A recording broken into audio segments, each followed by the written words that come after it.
Balita sa Nasyonal. Sa balita sa kauluhan, mibutyag sa investigasyon sa Senate Blue Ribbon Committee ang pipila ka mga individual nga nagpailang kanhing miyembros Marines nga miangkon nga sila miapil sa gingong paghatod og mga maleta nga sud ang kwarta adto sa mga dagkong opisyal sa gobyerno o sa politika. Sa hearing nga gipanguluhang Senador Pia Cayetano, usa sa mga testigo nga si Johnny Buduan mingon nga netong tuig 2022 adunay 5 ka mga maleta nga gingong gidangat do sa Ilocos Norte gamit ang bulletproof kasakyanan nga do sa compound sa pamilyang Marcos.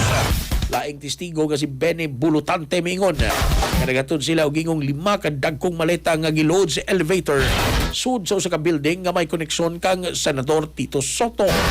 Sa laing testimonya, ngayong adunay mga meeting nga giyon nalambigit kag kongresista Laila de Lima ug Franz Castro ug uban pang mga kongresista din human sa gingong meeting adunay mga gida nga mga bag nga puno sa kwarta.